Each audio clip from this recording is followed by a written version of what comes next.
কেউ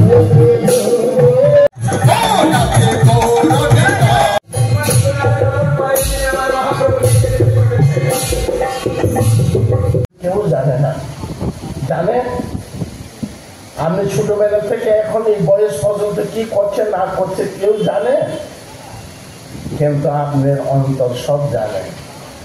আপনার অন্তরকে কোনদিন গোপন করতে পারছেন? ভগবান সেই অন্তরে বসে আছেন, সেখানে সে সব কিছু দেখে, সে নিরাকার, তিনি সাকার, তিনি ভগবান শ্রীকৃষ্ণ। আমি ছোট্ট একটা গল্প বলে শেষ করে দিব। নারদ সবসময় নারায়ণ নারায়ণ নারায়ণ তিনটা শব্দ না করলে হ্যাঁ মুখে থামে না, সে সবসময় নারায়ণ বলতো। একদিন ভগবান নারায়ণকে জিজ্ঞাসা করলো, প্রভু আমার মতো বক্তব্যটা আর ত্রিভুবনে কেউ নাই। নারদ জিজ্ঞাসা করলো নারায়ণকে। এরপরে ভগবান উত্তর দিল যে নারদ তুমি কি আমার ভক্ত, ওই একটা গরিবের বাড়িতে গোবর তালার মধ্যে গিয়া দেখবে গুগরা পোক আছে, সে তোমার চেয়ে আমার আরো ভক্ত। যতদিন হিন্দুত্ব और ভারতীয়ত্ব সনাতন আছে ততদিনই ভারতের অস্তিত্ব আছে। যে বাংলাদেশ আমাদেরই ছিল, কি হয় আপনাদের পার্শ্ববর্তী দেখুন না, পাকিস্তানও তো আমাদেরই ছিল, কি হয় দেখুন না। তার জন্য চিত্ত মহারাজ চলে গেছেন, উনি বলছিলেন যে ধর্মান্তর ব্যবস্থার মধ্যে আপনারা সবাই মিলে কাজ করুন যাতে না হতে পারে।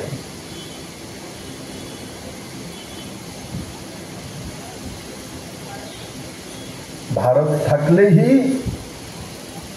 আমাদের সনাতন থাকবে, এটা আমি বলি না, সন্ত সমাজ বলে। আর কমিউনিস্টদের তো না বললে নাই হোক, এরা তো বলতো, এখনো বলে ধর্ম মানে আফিমের নেশা,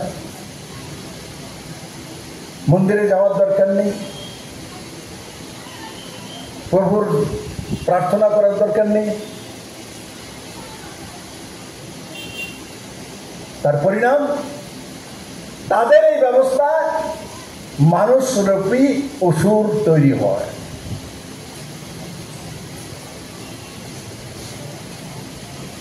আর আমাদের যে ব্যবস্থা সনাতনী ব্যবস্থা, তাতে রাজনীতিবিদও তৈরি হবে, টেকনিশিয়ানও তৈরি হবে, ডাক্তারও তৈরি হবে, কৃষকও তৈরি হবে, অটো ড্রাইভারও তৈরি হবে, রাজমিস্ত্রিও তৈরি হবে, সুন্দর সমাজ ব্যবস্থা তৈরি হবে। অনেক বেশি মানুষকে নির্মম ভাবে মুম্বাইতে হত্যা করে 26/11 নির্মম ভাবে, সবাই জানে, পশুর মতো চিঠি পিঁপড়ার মতো হত্যা করা হয়েছিল AK-47 দিয়ে। কিন্তু শুধু আমেরিকাতে ইউএনের চিঠি আনা নেওয়া যাওয়া এসে করছিল, নরেন্দ্র ভাই মোদী আমেরিকাতে চিঠি পাঠাননি। নরেন্দ্র ভাই মোদী যারা মেরেছে 100 কিলোমিটার ভিতর ঢুকে মিসাইল পাঠিয়ে তাদেরকে ধ্বংস করে দিয়েছে। তার জন্য আমি বলি